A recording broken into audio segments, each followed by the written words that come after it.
আসসালামু আলাইকুম। Crown cement সকালের খবরে আমন্ত্রণ জানাচ্ছি আমি মোর্শেদ শোভন।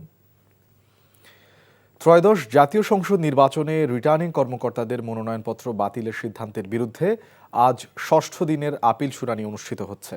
প্রধান নির্বাচন কমিশনার এএমএম নাসির উদ্দিনের সভাপতিত্বে সকাল থেকে নির্বাচন কমিশনের অডিটোরিয়ামে আপিল শুনানি শুরু হয়, চলবে বিকেল 5টা পর্যন্ত। তাফসিল অনুযায়ী আগামী 18 জানুয়ারির মধ্যে আপিল শুনানির নিষ্পত্তি হবে। ইনকিলাব মঞ্চের আহ্বায়ক শরীফ ওসমান হাদি হত্যা মামলায় ডিবি পুলিশের দেয়া অভিযোগপত্র গ্রহণের বিষয়ে আজ আদালতে শুনানি অনুষ্ঠিত হবে। ঢাকার অতিরিক্ত মুখ্য মহানগর হাকিম জসিতা ইসলামের আদালতে এ বিষয়ে শুনানি হবে বলে জানিয়েছেন প্রসিকিউশন বিভাগের এসআই রোকনুজ্জামান। তিনি জানান, মামলাটি গেল সোমবার শুনানির জন্য ধার্য ছিল। সেদিন মামলার বাদী ও ইনকিলাব মঞ্চের সদস্য সচিব আবদুল্লাহ আল জাবের আদালতে উপস্থিত হন। তবে অভিযোগপত্র পর্যালোচনার জন্য তিনি 2 দিন সময় চেয়ে আবেদন করেন। আদালত সেই আবেদন মঞ্জুর করে অভিযোগপত্র গ্রহণের বিষয়ে আজ শুনানির জন্য সময় নির্ধারণ করেন।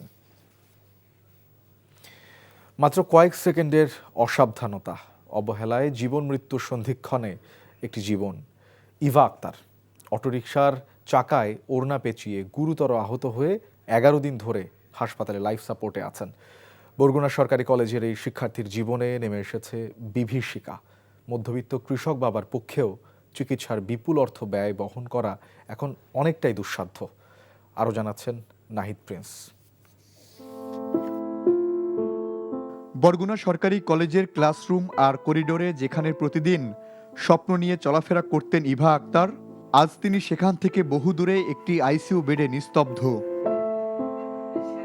21 বছর বয়সী ইভা পড়াশোনার পাশাপাশি পরিবারের দায়িত্বও সামলাতেন। কৃষক বাবার কাছে মেয়েটি ছিল স্বপ্নের ঠিকানা। গত 30 ডিসেম্বর বাবার বাড়ি ফেরার পথে অটোরিকশায় ওঠেন ইভা। চলার মাঝেই অসাবধানতায় তার ওড়না ও বোরকা রিকশার চাকায় পেঁচিয়ে যায়। ছিটকে পড়ে গুরুতর আহত হন তিনি। ঢাকা মেডিকেলে কোনো আইসিইউ অপারেশন খালি ছিল না। তারপরে আমি আমার স্ত্রীকে বাঁচানোর জন্য পপুলার মেডিকেল কলেজে নিয়ে আসি। এ জায়গায় বর্তমানে সে আইসিইউর লাইফ সাপোর্টে আছে চিকিৎসাধীন অবস্থায়। আর তার বর্তমানে তার চিকিৎসার ব্যয় বহন করতে খুবই কষ্টসাধ্য।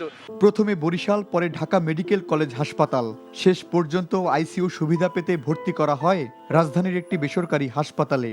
লাইফ সাপোর্টে থাকা প্রতিটি মুহূর্ত এখন তার পরিবারের জন্য অপেক্ষা আর অনিশ্চয়তায় দিন কাটছে। আমরা এই ইভার পাশে দাঁড়াতে পারি, তাকে আর্থিক সহায়তা করে সে যাতে সুস্থ হয়ে আমাদের মাঝে ফিরে আসে। কৃষক বাবা জানান, মেয়ের চিকিৎসা চালিয়ে যাওয়ার মতো সামর্থ্য তাদের নেই। আল্লাহ উপরে আছে এবং দশের সাথে যদি দশে সাহায্য করে, ইনশাল্লাহ দশের দোয়ায় মেয়ে আমার ভালো হবে। ইভা বাঁচতে চায়, ফিরে যেতে চায় সেই কলেজে, সেই ক্লাসরুমে যেখানে তার স্বপ্নগুলো পড়ে আছে। মানবিক সহায়তা পেলে হয়তো আবারও স্বাভাবিক জীবনে ফিরতে পারে এই তরুণী। Nahid Prince, NTV news, Dhaka. BCB পরিচালক নাজমুল ইসলামের বিস্ময়কর মন্তব্যের প্রতিবাদে আজ দুপুর 1টার মধ্যে তার পদত্যাগের আলটিমেটাম দিয়েছেন ক্রিকেটাররা। বিপিএলের ম্যাচের আগে তিনি পদত্যাগ না করলে সব ধরনের খেলা বয়কট করা হবে বলে জানিয়েছে ক্রিকেটারদের সংগঠন কোয়াব। মিরপুর শেরেবাংলা ক্রিকেট স্টেডিয়ামে আজ ফিরছে বিপিএল। ঢাকা পর্বের প্রথম দিনের প্রথম খেলায় মুখোমুখি হবে চট্টগ্রাম রয়্যালস ও নোয়াখালী এক্সপ্রেস। সন্ধ্যা 6টায় দিনের দ্বিতীয় খেলায় সিলেট টাইটান্সের প্রতিপক্ষ টেবিল টপার রাজশাহী ওয়ারিয়র্স। ঢাকায় 15, 16 ও 17 জানুয়ারি লিগ পর্বের শেষ 6 ম্যাচ অনুষ্ঠিত হবে শেরেবাংলায়। 19 জানুয়ারি শুরু হবে প্লে অফ, ফাইনাল হবে 23 জানুয়ারি। সিলেটে হয়েছে লিগ পর্বের 24টি ম্যাচ, এর মধ্যেই প্লে অফ নিশ্চিত করে ফেলেছে রাজশাহী ওয়ারিয়র্স, চট্টগ্রাম রয়্যালস এবং সিলেট টাইটান্স।